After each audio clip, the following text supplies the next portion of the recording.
In this video, I'm gonna talk about how to make a documentary, what I've learned from making my docs. But who am I? I'm Jonny from Wallström.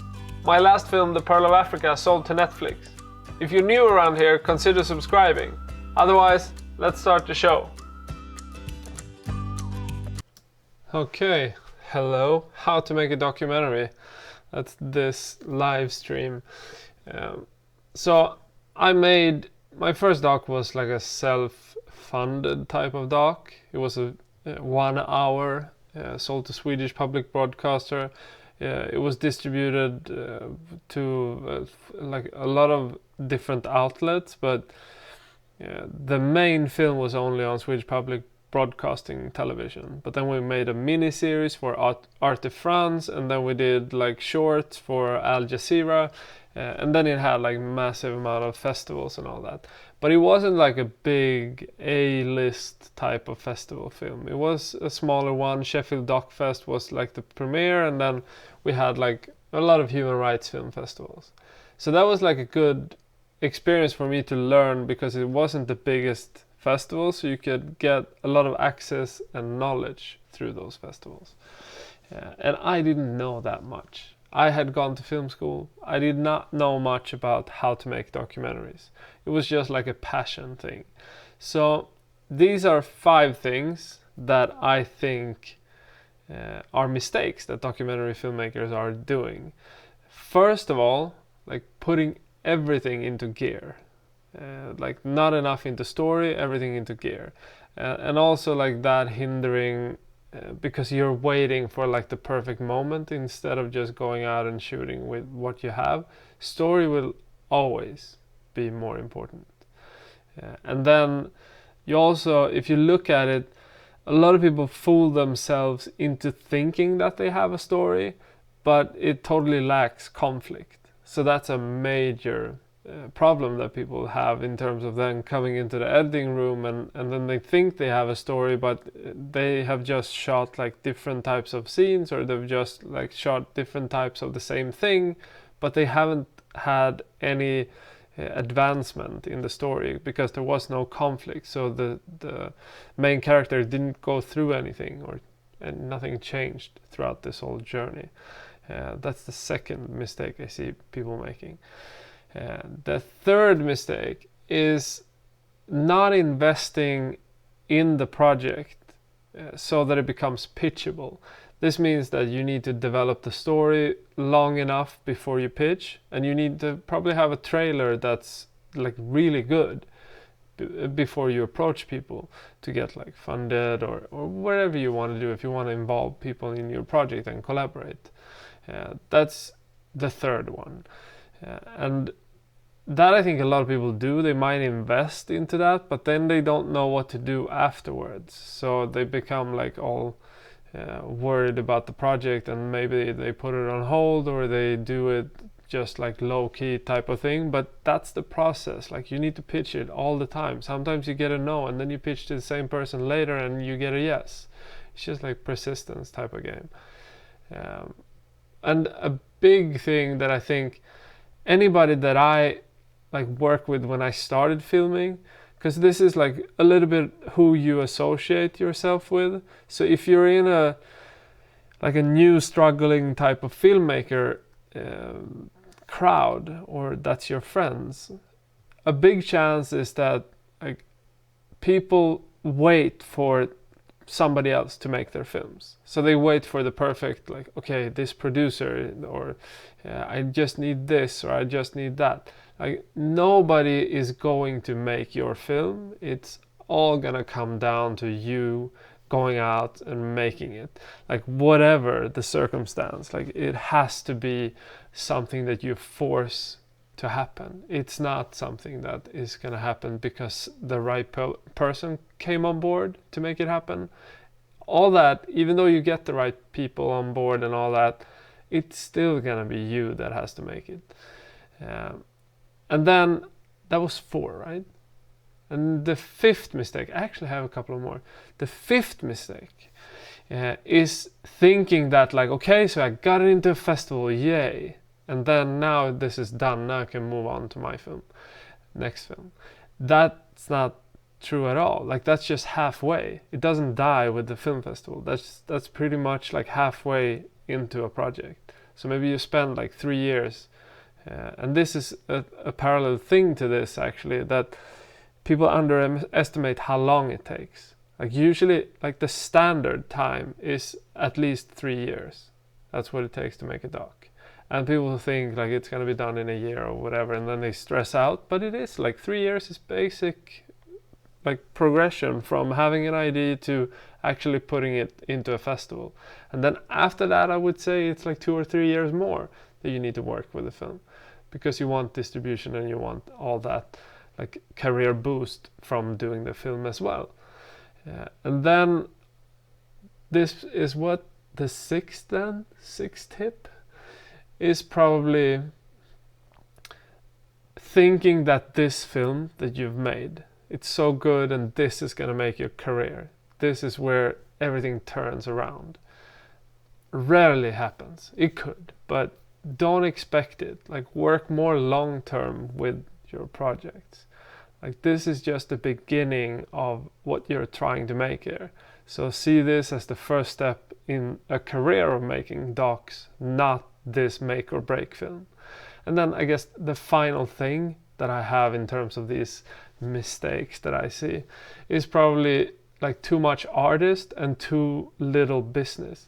Not understanding that like you cannot be an artist if you don't have any funding, because you're gonna have to go work at whatever place that you can pay your bills by doing.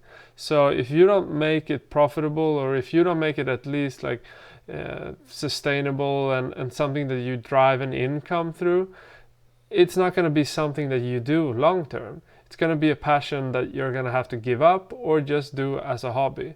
And I mean, there's nothing wrong with just having it as a hobby, but it's pretty damn fun to have it as a line of work. So I would definitely pursue that if that was my dream, because it's so worth it. Like making docs is probably the best thing I can think of.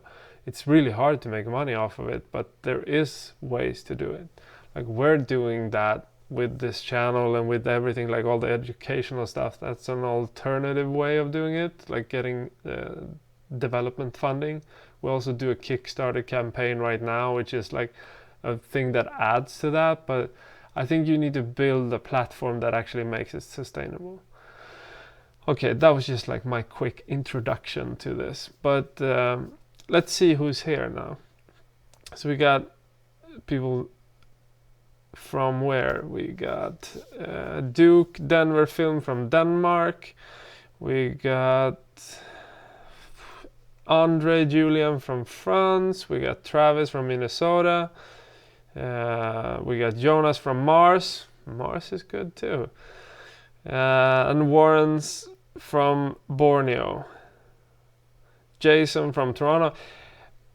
A lot of people. So hey guys. So first off, I got this question that I think kind of deepens this, which is Retsil, who asks, like, what things do you look for in a story that you want to tell? And that's pretty much where you start, right? With everything. Like what is worthy, or what is something that could create a story?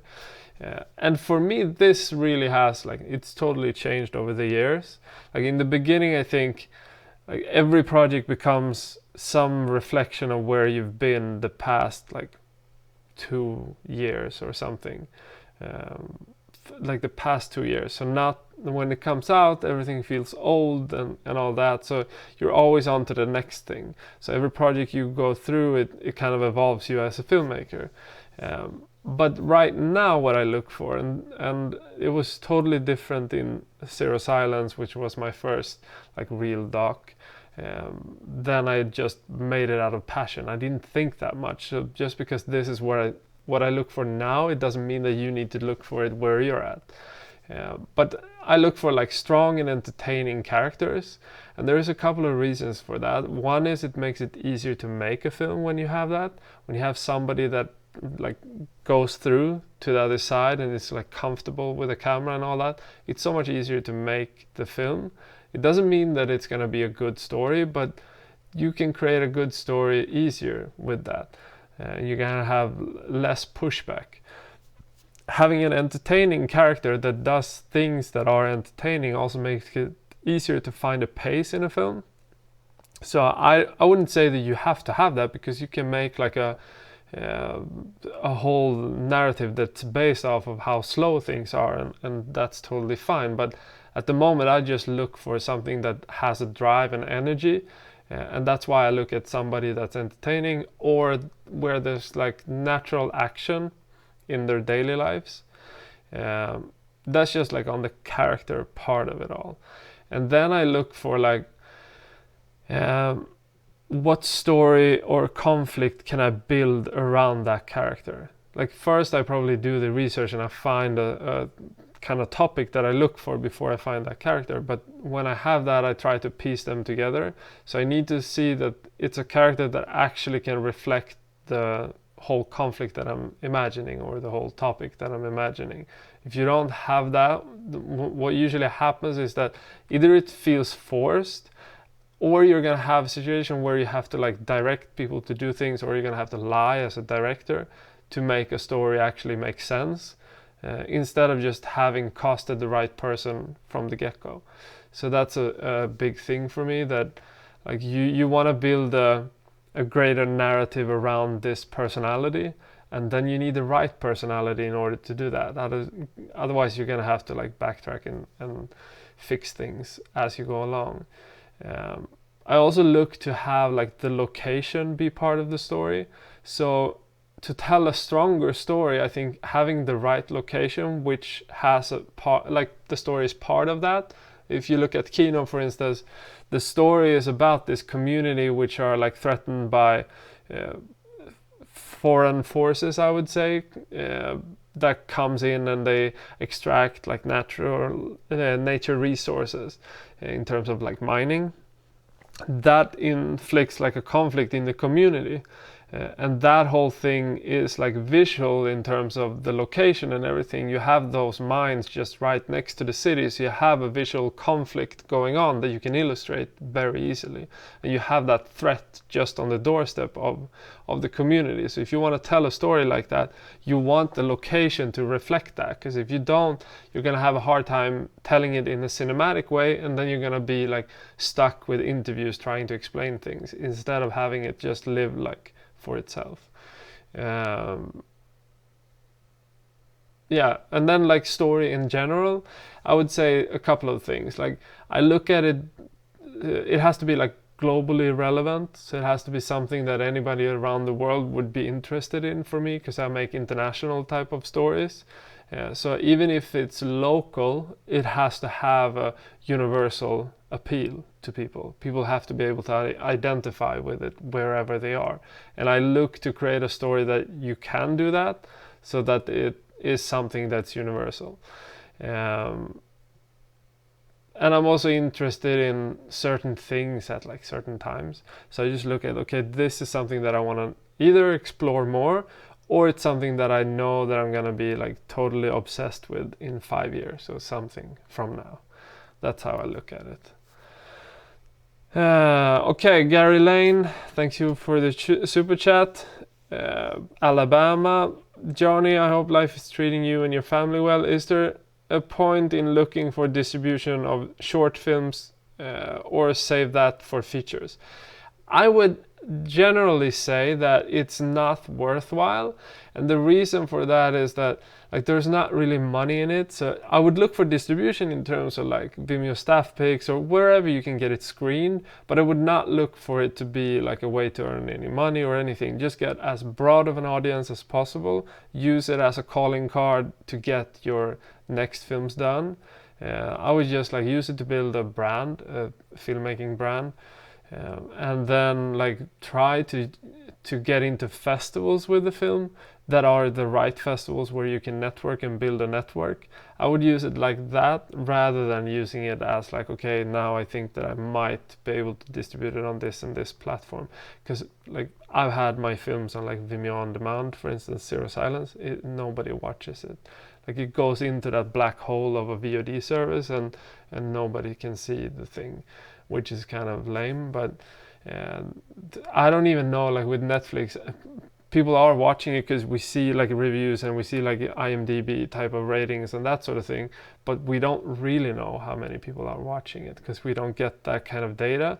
So I would say like get it out there to as many as possible, and that means as easy accessible platforms as possible, which is probably like Vimeo Staff Picks or YouTube. Like we had, when I made Zero Science, we had these shorts that we made, and some of them were picked up by like short of the week type of channels on YouTube. So I would also try to go to those types of groups and try to get it like distributed through them rather than like having it in a like traditional distribution type of way. Okay, so let's see what we have here. Sina Knows Best asks, I get nervous approaching people for footage. How can I approach people? Love your channel, by the way. Thank you. I think in general this is kind of intimidating. I had this too before I studied like documentary photography, because then like all our things that we did during that whole course was basically just to push us to walk up to people and try to get permission to take their photo. So I got kind of used to that, so it's not weird in that sense, for me at least, or it wasn't at that time, but it was then. Like just asking for a picture, I always felt was really weird, and I kind of dreaded that thing for a long time as well, when you need to clear all like the rights with people. But you need to know a subject and a story ID, like both of them, as much as you can before you approach people to ask them, I think. Like the more you can. Sometimes you don't know, you just want to have a random person. But the more you know, at least at that time, about your ID, and the more you will feel like natural talking about it, and the more convincing you can be. So I think that's one thing. Just like doing the research, because that makes them comfortable in itself. But then when you do have the opportunity to research them, then that's also a big plus, because then you can just try to like push the conversation towards what would make them comfortable as well. But in general, I think that if somebody doesn't want to be on camera, I rarely think it's worthwhile like convincing them, because you want characters that are like they just work. They're just like, okay, this is perfect. I don't need to do anything. I don't need to direct, because then your work as a director will become like putting together the story structure and the scenes, not like babysitting somebody or like trying to make somebody comfortable. That shouldn't be. At least that's not how I would like to work. I would like to have that be a non-issue. And I think it becomes that with both experience as well as picking the right person to be in the film. Because it's hard to get people to be in the film, but there's always somebody that will want to be in it more and will be more natural, I think. Yeah. But like, just like 3 things that I learned from making my first feature that I think was like massive for me. Attaching the right people is super important. The more people that you can have that are experienced, if you're not, will like help you to make your film. And for me, like self-distributing has been the best way that I could learn. Like no film school beats that. Just going out and going the whole thing, so the festival circuit, doing everything like that, like trying to distribute it, calling people, seeing how the market works, all that is so invaluable when you do your second film or whatever it is, because you understand a different way the industry. Like every film will deepen that learning, and you will understand just like more and more and more, but it's just so valuable to do that at least one time. I know a lot of sales agents as well. They recommended a lot of people that are like first-time filmmakers to just go to the Cannes market. I don't know what it's called. Is it MIP Doc, I think, or MIP Market, something like that. it's like a big TV sales type of market, and it's like massive. But just to see, for any filmmaker to see firsthand how this industry works, like what it is like selling, and how little it has to be about your artistry and how much it is about business, because that's a revelation, I think, for a lot of people when they do get into that. And then also, like, you have to be different, and there has to be like a freshness to what you do in order for you to stand out if you don't have the experience, because anybody that has the experience will be like more interesting to funders or anybody that wants to buy it or anything like that, whoever wants to be in it as well. Okay, so the bun says, "Hey Jonny, hope your day is awesome. Wonder how you might coax your talent subject to be okay with being on camera." Okay, this is kind of a similar one, but I think like usually it comes down to the inexperience of working with other people, and I think that there's not a shortcut. The only way to do it is just to go out and make films and meet people and get better at communicating with people.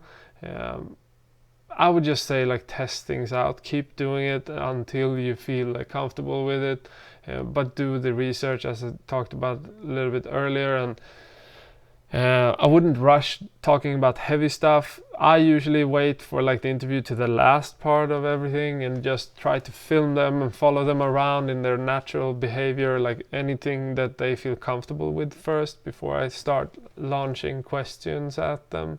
And if I do, I usually do it like informal while I shoot, so it's just me building a relationship while I shoot rather than having a sit down interview as well.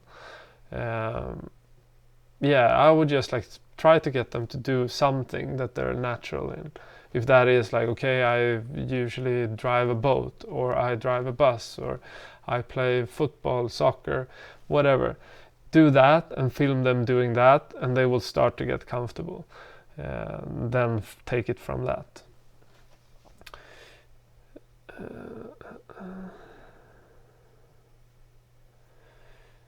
JP asked, "Hi, I'm looking for Pearl of Africa on Netflix, but can't find it. Limited countries from Netherlands."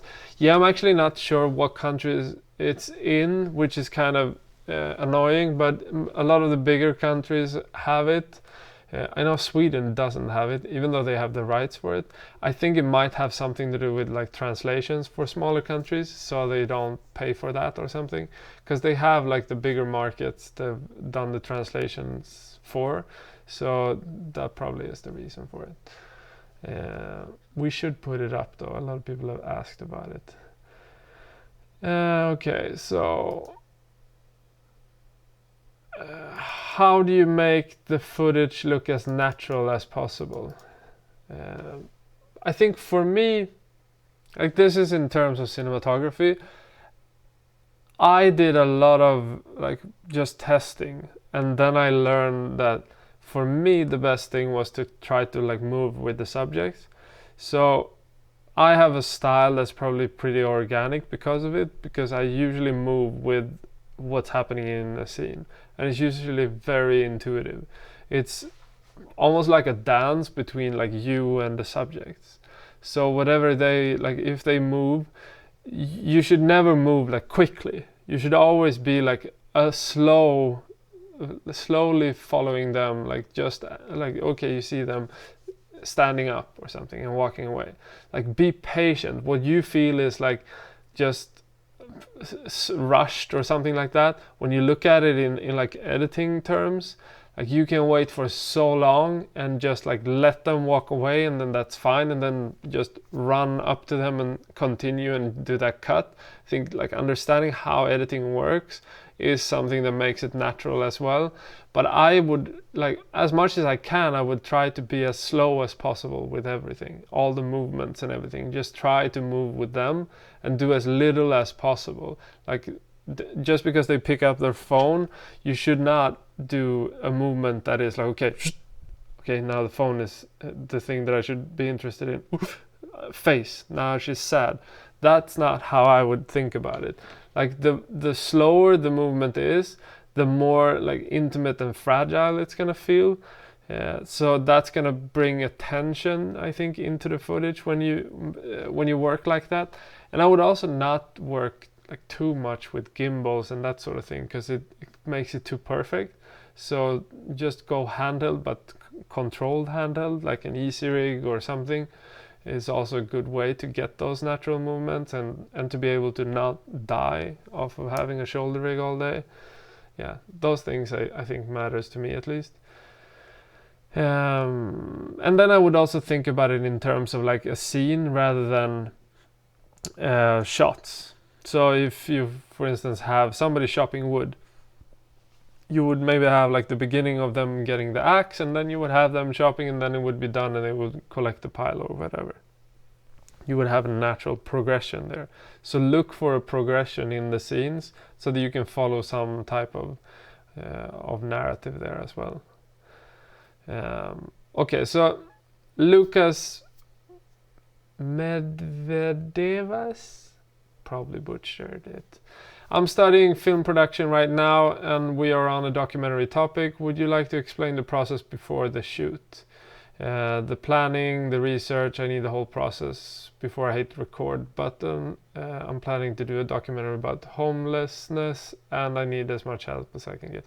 Okay, so first, have an idea.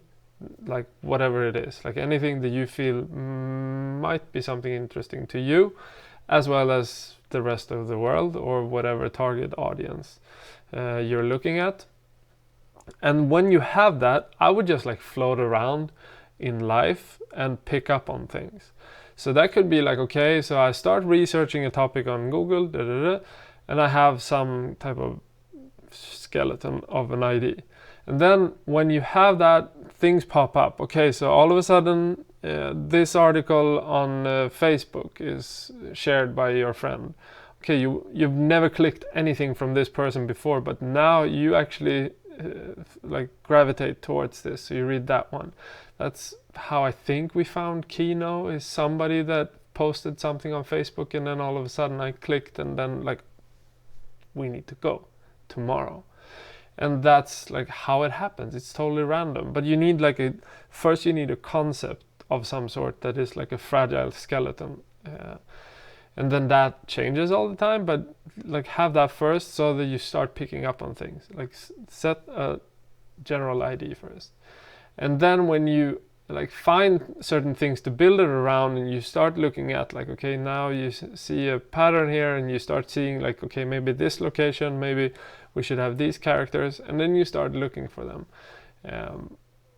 I usually use a casting person now that's local, so somebody that's on the other side of the world that doesn't that isn't expensive, because it's much more expensive for me to travel there and to shoot and to stay there and all that, than to hire somebody there who goes there and does like interviews and try to meet a selection of people. So that person selects a couple of characters for me, and then they pitch them to me, and I say like, okay, these are interesting, can we do interviews with these? So then we do like pre-interviews with a couple of them that seems interesting, and then from that we're like, okay, so these two are perfect, let's go with these. And then we go to the place and we start shooting like a research type of shoot, but that's gonna be used like both in the film. I never shoot anything that is not gonna be meant to be in the film, but it's still just research stage, so I don't have any like, okay, it has to be this, it has to be that. Everything is just like, okay, hopefully we get this, maybe we don't, I'm not gonna cry about it if we don't. And then from that we cut a trailer together and we start pitching it, and then like that goes like on and on and on until the film is finished. You start to look for funding at that stage. Hope that explains it. How to get into doc editing as a newbie. I think like doc editing is kind of hard if you don't do docs. I guess for anybody that wants to learn, working with television, for instance, working with reality documentaries on TV, that's a great way to learn editing. I think most editors work in reality and then they move on to bigger and brighter things. That's at least the way to make a living in the beginning. So that would be like one advice, would be to go that route. I think for like getting good at it, you need to study like dramaturgy, and you need to study like what other great editors have done and what other like storytellers have done. Those are the pillars, I think, because the technical stuff of just like editing, any monkey can do that. That's so easy to use, like the editing programs. That's not editing even to me. That's why I don't feel like editing software is anything. It's just a tool. Like editing is much more than that, especially if you want to tell stories and if you want to do something with a narrative structure. And for docs, like editing to me is being a dramaturgy specialist. Like when you know how to tell a story, and when you know how to turn a story and what to look for and all that, it's an editorial job that's massive in terms of like putting stuff together. So I would just like try to advance myself as much as I can within that field, and just look at a lot of films and just debunk how they're structured. Like what is the story being told, and why do they do this, and why do they cut like that type of thing. Okay, so Mike Kiosk, I'd like to know how you prepare contracts and all the paper stuff. Do you clear that beforehand or afterwards? Yeah, so when I started out, I didn't do any of this. I didn't understand why it was important. And then I made my first film. And then you write contracts, and it says that, yes, I have contracts for everyone, and I didn't. So you just lie. And that's not a good way to do it. So the second film I made, I actually got all the contracts and stuff, but I was stupid enough to do it too late. So it became a big hassle to get the contracts and become like a negotiation. So today, I do it straight away. I pay people per DMs straight away, just because that just makes it so much easier. People don't feel like you use them. You feel like straight up with them from the get-go. They understand like what this transaction is here, because you wouldn't want to be the person that somebody comes to and they want to demand your time, but you feel like it's maybe worthless because you don't know why you're doing it, and maybe this is just like a random person and whatever. So if you at least get per diem, you can cover the cost of not being at work, or just not having any spare time that you would have otherwise, where you would lie in a jacuzzi and do nothing. So that's what I would like care about, like respect their time. I would pay like per diem, whatever that is in the place you're at, because it's different all around the world. It's different wages that you need to cover, but it's generally just like offering them a compensation for their time. So that I would do, and then doing that makes it easier for you to also sign the paperwork, because it's an easy transaction then, because you need the receipt, they need to get their money. It's not like you're paying them off, but in a way you are. And I would just say like, it's the straight up way that I feel is the most honest from having done this so long. I think that when you don't do it, you're more actually dishonest towards them than you are if you pay them. So if you pay them, you say exactly what you're paying them for, and it's clear, like there's no question there. And another thing on top of that would be like, when you wait for too long, maybe a project get into a fancy film festival or get sold to Netflix or whatever happens, that's not the time when you want to start like negotiating, because the budget is set. You didn't expect like this to be this expensive, and then all of a sudden you're gonna have to pay much more because they think you became a millionaire overnight, but in like reality you're in debt. So that's how I would approach it now, or I do. At least that's like this film around. Next film is going to be something different again. It's just like switching, finding a good way to kind of solve everything. I do a course very complete about photography, but it was not about permits. It was about what is important to know before starting a report, and what is important to reflect, as well as how to do it. I guess that's kind of similar. Let me see what else. Okay, so I mean, asked, the biggest challenge for me is to tell a story without saying too much or showing too much. What makes a good story? Also interviewing techniques, how to get emotional response from people without being too pushy or intrusive. Cheers from Tunis. Tunis? It's hard. I think, first of all, you need to think about it like in terms of like show, not tell, which is like the holy grail of filmmaking that got lost on the way somewhere. Like when you make docs, it's easy to go to the interviews and have that be the safety net, and it's easy to look at interviews as being documentary, but it's not. Like documentary has always been like this cinematic type of storytelling. Like, and cinematic, my definition of it, because it's gonna be like vastly different from whoever you're talking to, but to me it is telling a story through the cinematic language of arts, which you don't do through interviews or dialogue. It doesn't matter if it's fiction, it doesn't matter if it's a documentary. If you tell a story that's driven by dialogue, which could be an interview or it could be somebody acting, if they say how they feel and that's like the essence of this scene, then that is not using the cinematic language. Like what they say with words should be probably the opposite of what they mean. Like it should be a depth in everything. So there should be layers and like there should be lies as well. Like you should see them lying. That's cinematic. Those types of things I look for. And also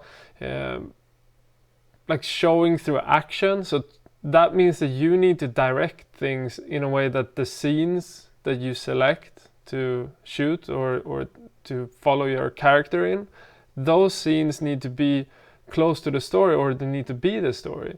They need to kind of advance the story by this person being in them and acting in them. So whatever he or she is doing should tell the story. You shouldn't have to explain it with an interview. Even though you will do an interview, that should not be the thing that you rely on to tell the story. You should tell the story through their actions in life. And that's the hard part. It's much harder than doing an interview doc. I can't take like interview docs seriously just because I know that this is like a lazy way of telling a story. It's a super lazy way.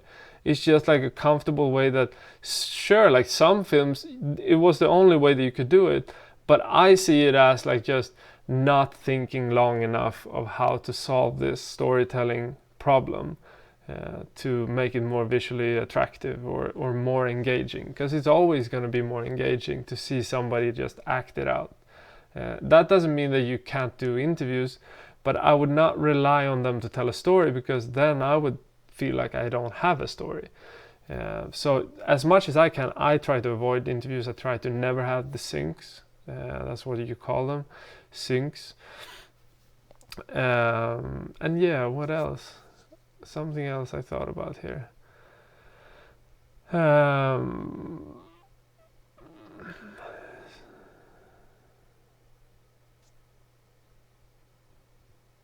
Yeah, and then like in terms of having a good story, like you need to pick something that you're so engaged in that it's going to be something that you would be interested in 3 to 5 years. Because people underestimate the time it takes to make a film, and if you want a story, like let it unfold slowly. Wait for everything to happen. Like don't rush things. You could have somebody that's totally like useless after the first time you met them, and still there's something there that you know is there, but you just need to meet them more in order for you to kind of get close to that. You need to spend more time. Then that's something. But if you don't see anything there, then it's hard to see how like more time will solve it. But sometimes it does. Like sometimes just getting to know someone makes the story.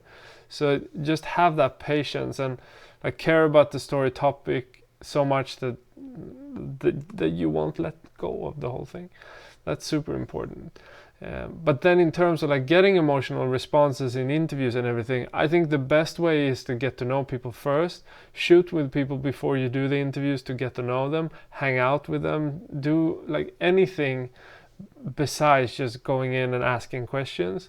Then like with experience, you can actually like you can do a lot through an interview and get emotional responses just by being calm and asking and being quiet and listening, and also put yourself into the interview. Like you need to kind of reinforce the things that you think are important. So if they say something or if they have trouble saying something, you explaining your life, some type of situation where you're vulnerable and they feel like they can like confide in you, that's important to get the next answer. So I would work with that also to try to get them comfortable with you. You have to give something to get something back, that type of thing. Yeah, I think that answers it, right? But also look at it just as being friends, basically. Like you need to become friends with them, whether it's just for if it's fake or real, that doesn't matter. I think if you like reach your goal, you should be able to do that with somebody that you hate as well as somebody that you love. It's just a matter of like it's a tool to tell a story. But I wouldn't want to use anybody if they're not an asshole that like has destroyed the world or something, I don't know. But then like it's something else. But if you do that investigative journalistic type of approach, then I think there's a whole different type of ethics going on. For me, I don't do that type. I do like real docs about real people. So I feel like I feel guilty if I do it the wrong way towards them because I'm telling their personal story. So it kind of depends on what story you're trying to say or tell. Let's see.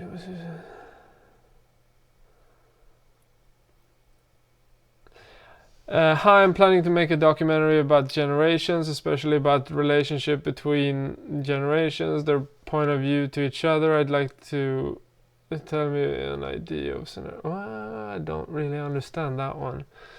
I'm planning to make a documentary on generations, especially about the relationship to...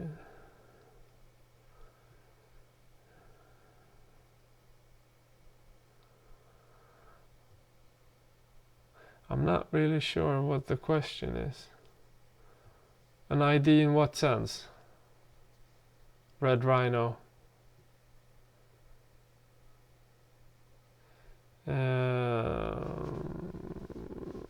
Yeah. Let me know a little bit more about what you're thinking, because I don't really know what you mean there.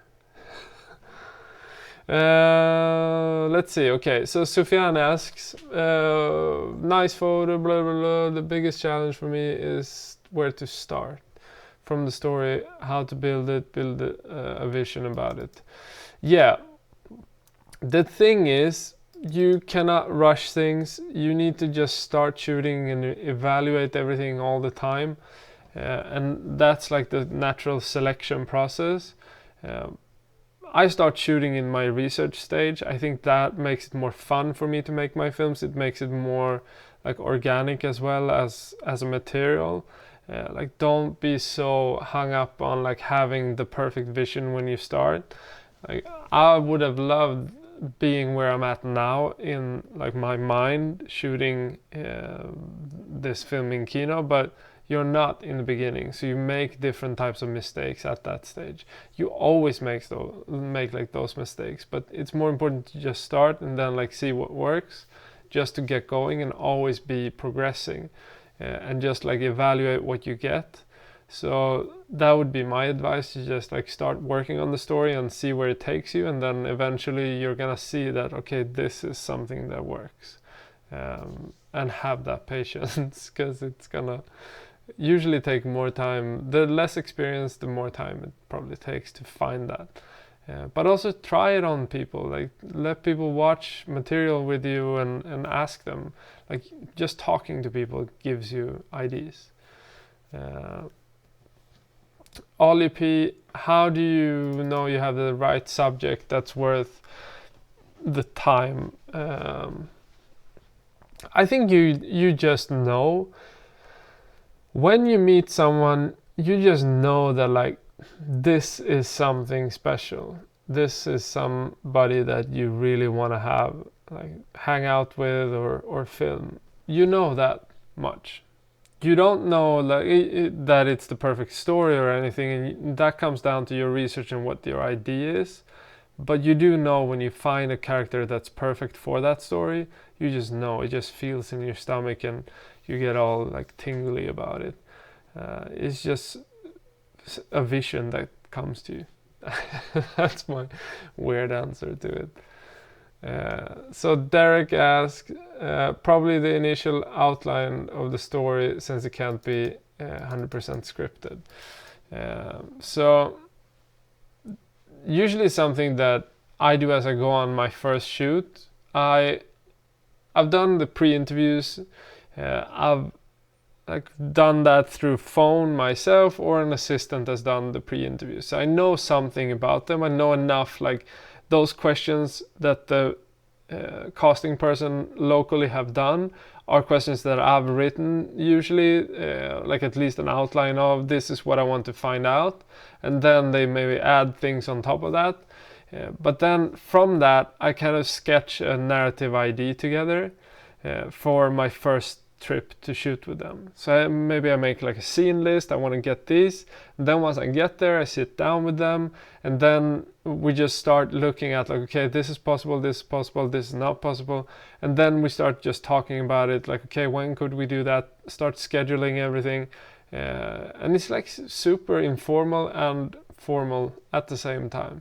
It's just giving them the lay of the land in terms of, this is what's going to happen these days. How much time do you have? When can we do this? Can we do this? Could we do that? That type of thing. And then you just start doing that, and then what you get you're happy with, and you go back home and you look at that and you evaluate it, and then you try to do the same the next time. You try to fill in the pieces that was missing from this time, and you try to deepen the whole story like step by step. And it's something that goes on like on and on and on until like you have the finished film. But that's like how simple and how long progression it can be. Like it's super simple in terms of like what it is, but it just takes a lot of time, and that's I think why people give up on the whole thing.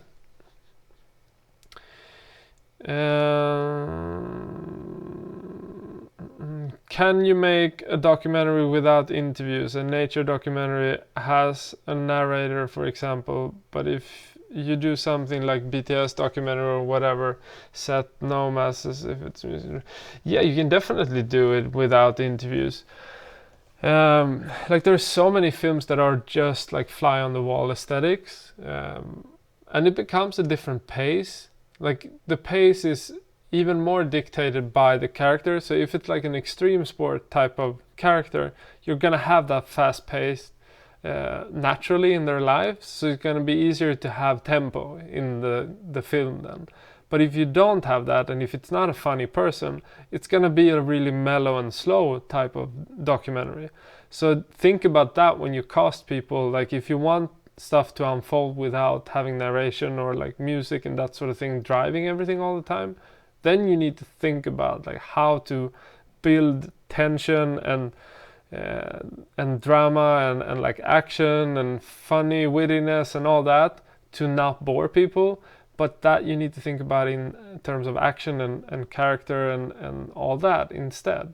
So it's easy to kind of put, okay, I put this music on and off feelings go, and it's like epic all the time. When you put a drone shot there and like fast cut, that's super simple, and like it's the like a course to documentary filmmaking or whatever filmmaking would be. That's not what you get when you work with it for like 10 years. Then you see nuances in the little things, and you get really advanced in the small, tiny things that can make or break a scene that is just one image. Like you get better at that. So you need to kind of practice it, or just watch those type of, there's many narrative like fiction films that are made like that.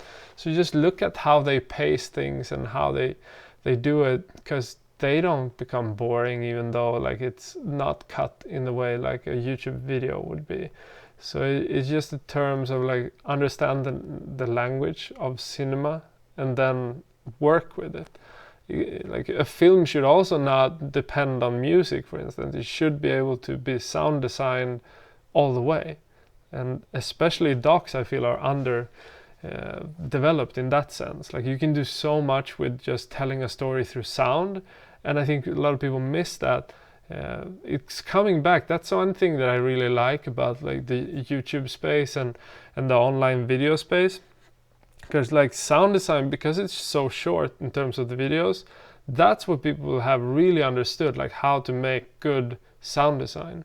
And in docs they haven't really. So that's something that I would like to like work much more on, to get it much more like subjective and that sort of thing through sound design, because that can amplify so much in a scene just by doing it in a certain way with the sound.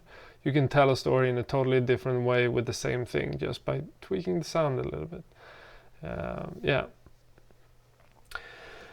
Saulo Ribas asks, thanks for taking the time to talk about documentary filmmaking on YouTube. Two issues that I struggle with most. Getting sound right.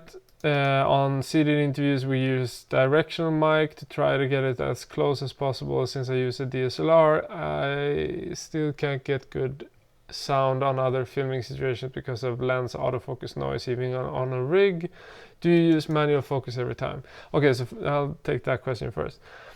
I usually use a lav and a directional mic. The directional mic is on a boom to get like, I don't know if you see, no you don't see, like say 50 centimeters or 40 centimeters from the person, so just outside frame. I use manual focus as well. I don't trust autofocus, and I think it's just, yeah, it's loud, especially on the C300. It was freaking loud. So I stopped using it on that one as well when I had it. So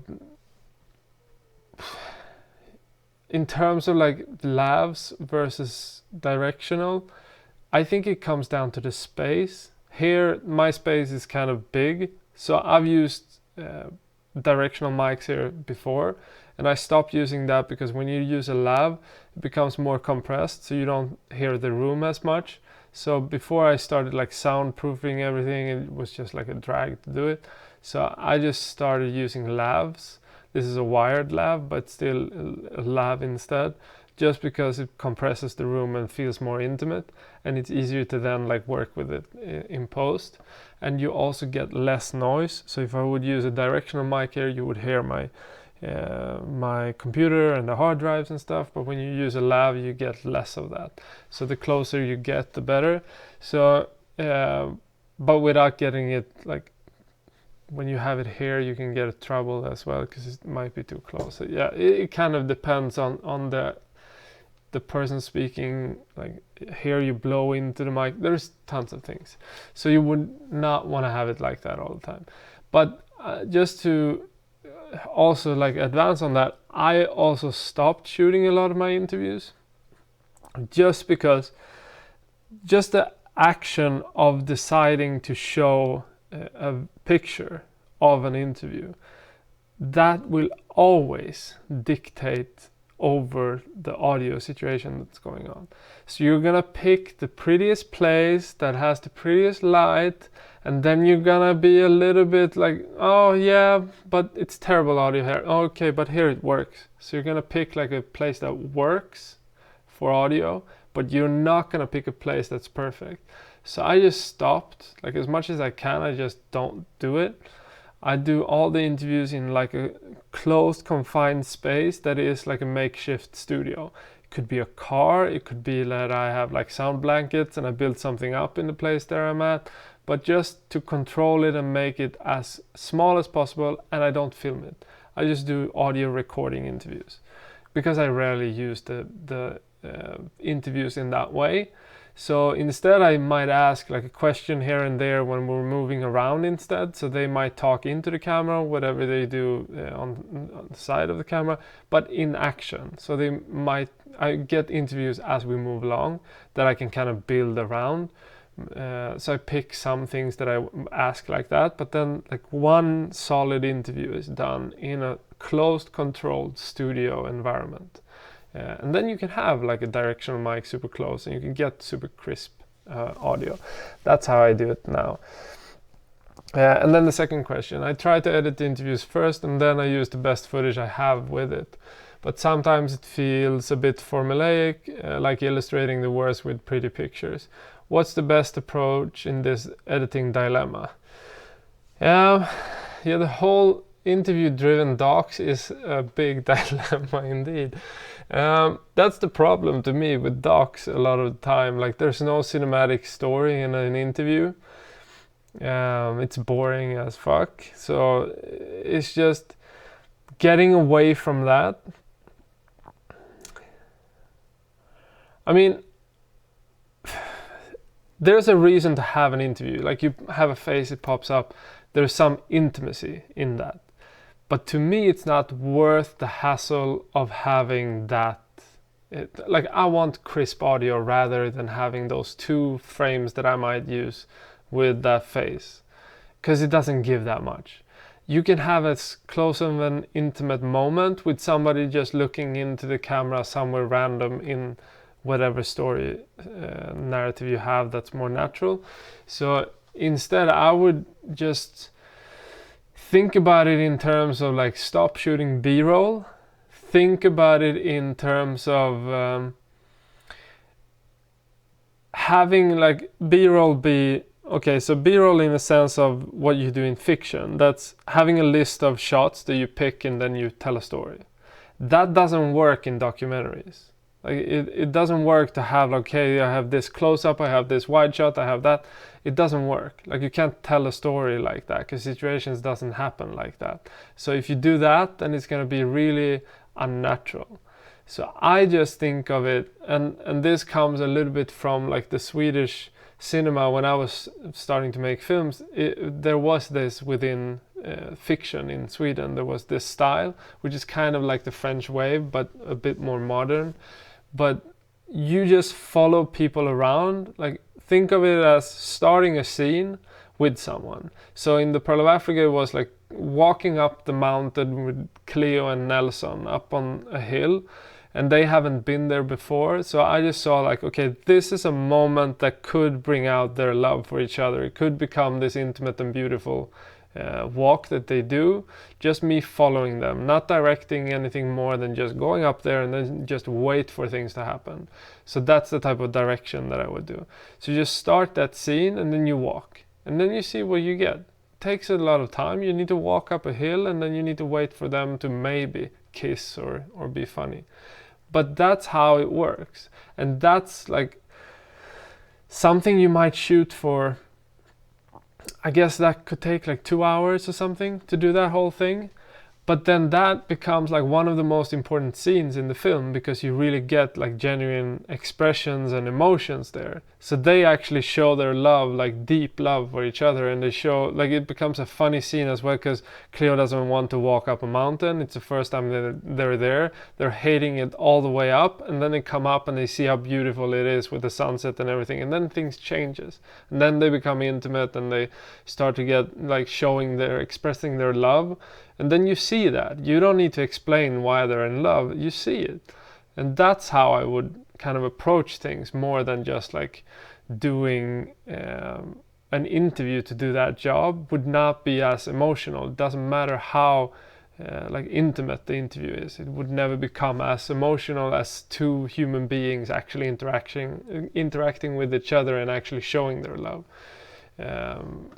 So that's my big like hate on B-roll. It's not that B-roll doesn't have like a value to me. I do shoot B-roll, but I think anybody that's starting to understand story and like storytelling with like cinematography, if they're just starting out, I think it's a disservice to them to use the sense of B-roll and listing shots and having like, okay, so now we shoot this, okay, this just happened, now we need to capture this.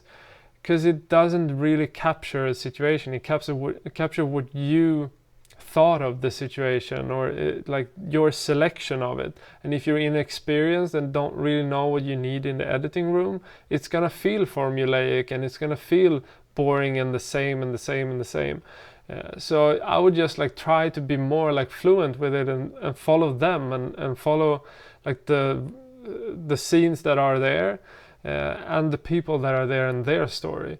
And that's why it comes back to like casting and having the right story in the end, because you want that to just be natural. You don't want to direct them to do things if you don't have to. If they can do all those things just by you hanging out with them and filming them, then perfect. You shouldn't have to direct. I think I thought about something else. Let's see.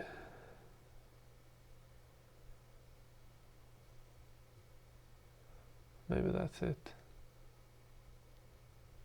Yeah.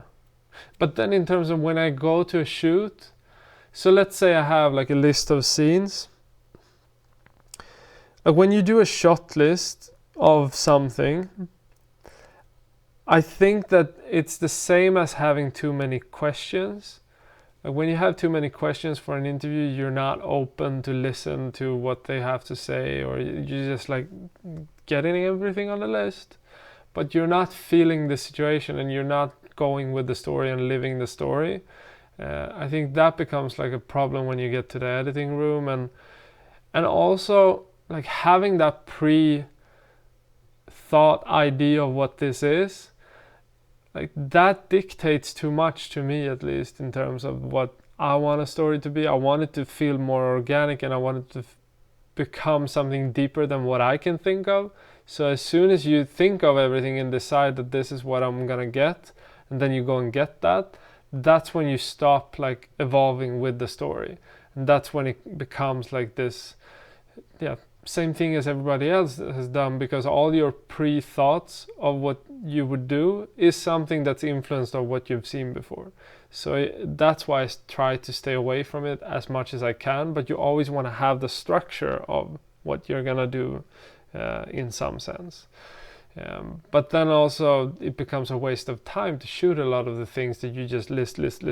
If it's not a scene that tells the story and moves the story forward, whatever that is. And I know that this is something that I do for docs, but when I do like commercial stuff, it's something different. It's a totally different process, because there's like no time. You need to like just do it on point. It's a bit the same, but it has to be speeded up. So I've found a way to do that, but it's not like I have a shot list, but I know much more what scenes I need to have in order to tell the story. So you need to kind of develop the narrative story line in a way that you feel comfortable with the scenes that you have listed before you go on a shoot, so that tells the story, and then you can just follow that along and get your shots. Long answer to this question, but I hope it helps out. Yeah. And then Ruben Lopez asks, balancing time, like Maddie said is in his last video, balancing life, this is. Yeah, that's freaking hard, I think. I work too much. Like, I like working, and I don't see like anything negative with it. But in terms of like why I would do it, is because I don't see the progression that I'm after.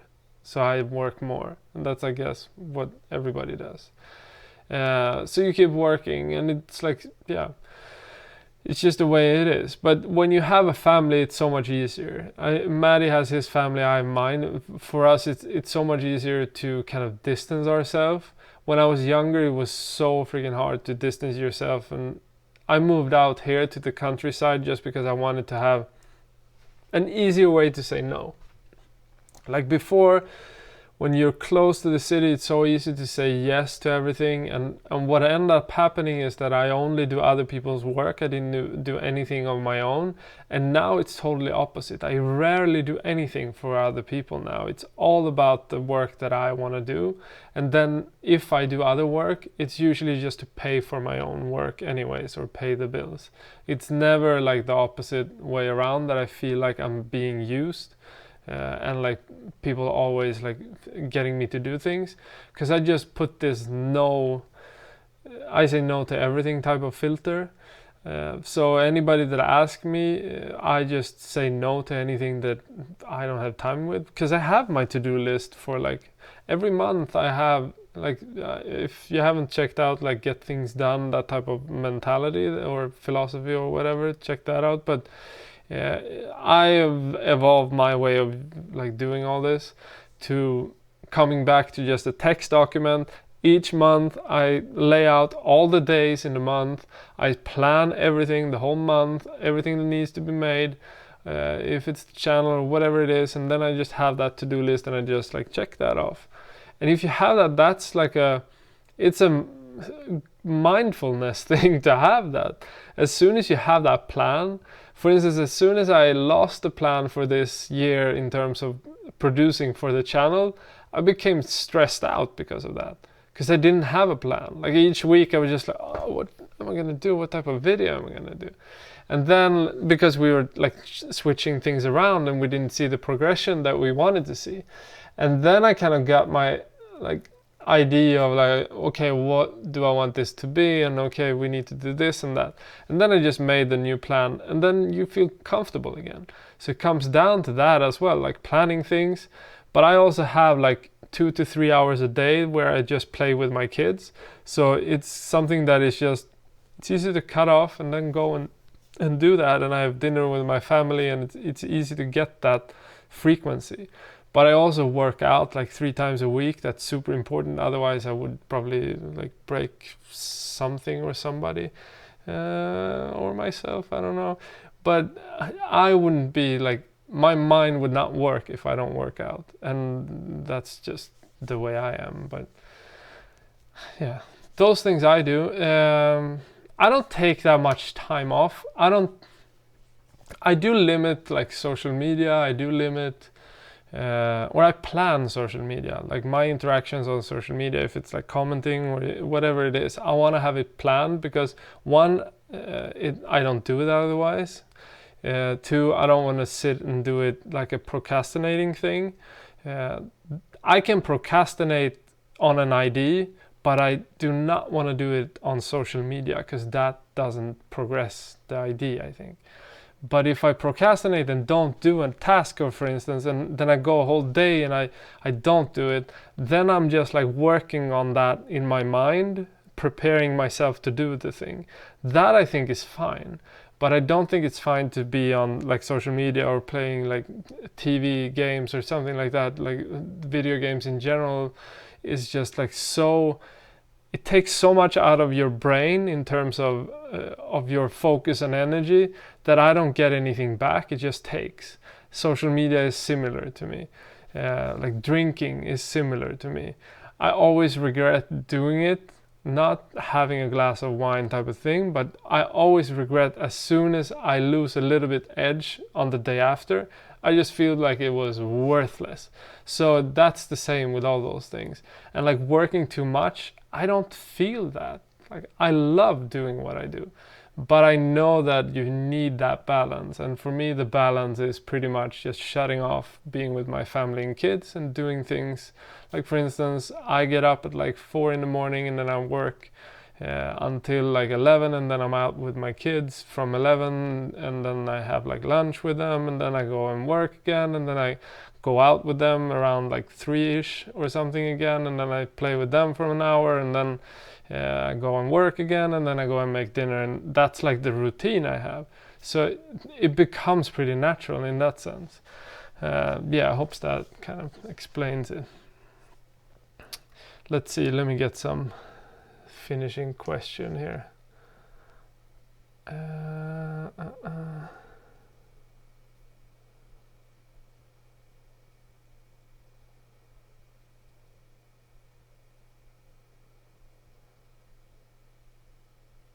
When I do documentary, Diego Alvarado, my footage sucks. I don't know how to think the shots. In fiction, on the other hand, I really like my shots, so it's not a problem of being a shitty filmmaker. This I think is really interesting, because coming from having shot so much like documentary, but always wanting it to feel cinematic and feel like it's fiction, but it's totally unstaged. I think that I see most people that do docs, like everybody can make a good trailer, but as soon as I put on a documentary, it's more often now, but it was never 5 years ago. You rarely saw a film that actually was good shot, like with a perspective throughout the whole film. Most of the time it was like show everything. So if it's 2 people or 4 people, you see all of them. You have to have that wide shot. You do not have to have that. You don't show everything. You need to pick a perspective, and that's the thing that I think most people make the mistake when they come from fiction and they think about this coverage type of thing. I think coverage is like worthless in documentaries. It's the perspective that's important. Trying to tell a story from your vision. Having a vision, that's super important. So whatever that is, if you look at other films and like, okay, I like this style, pick those, put together something like a mood board or something that has direction in terms of style, and then try to stick to that. If that is like, you need to limit yourself. And if that is like, okay, everything should be shot on 20mm, do that. Like limit yourself in that way, because that's going to bring out a style in the whole footage. I, for instance, for Pearl of Africa, I shot most of the stuff as like just cinematic everyday type of shots, like 235, like most of the stuff I shoot. But then when we got into the hospital bed and everything, I wanted to be on a telephoto lens just to get much more like intimate, because I wanted foreground to be a little bit blurry, and I wanted to feel like you were really, really close to them, because they were whispering to each other in that scene, and I wanted to make that even more intimate. And I think that's the type of thing that you need to be able to switch also in a story, like to tell the story from what the story needs, as well as the style that you have and that you can apply onto the whole story. So look for like, okay, the story needs this. This is the type of visual style and perspective that it needs to be told in a strong emotional way. And then your style on top of that, and you mesh them together. That's how I would kind of approach it. So like certain situations might be close-ups just because XXX. Or certain scenes might be like just one shot because XXX. That sort of thinking would be what I would do. But it's super tough to do that. You decide on things and then maybe you make a whole film and I don't know, you don't like to do it on the next one, but you did learn from doing that perspective. I think that advances people's like perception of what like visual storytelling is much more when they do that and they go into it. But also think about it not only like physically, because most of the time you look at like, okay, 2 people talking, okay, so like shot there, face. Think about it mentally, what's happening in the story within your main protagonist, for instance. What's mentally going on? Try to illustrate that. And how do you do that? Like in Pearl of Africa, I had a scene where she goes to the hospital and there's like surgery, I think, and then I want to go out of the hospital and I just have like a slow motion floating around in Bangkok type of feeling where I'm just walking. I just had this vision one night when I got back to my hotel room, and I was like super emotional about the whole experience, having been there with them in the hospital. And then I went out for a walk and I had my camera with me, and I was just like, you start seeing things, and I was just starting to see like these details and like these lights in Bangkok and like these bushes that was hanging, and I just started filming them and walking, and all of a sudden I was just like, yeah, maybe this should be the intro of the documentary. It didn't become the intro, but just that like floating around illustrated what's happening in this pause that the film needed. So think about it in that sense, I would say.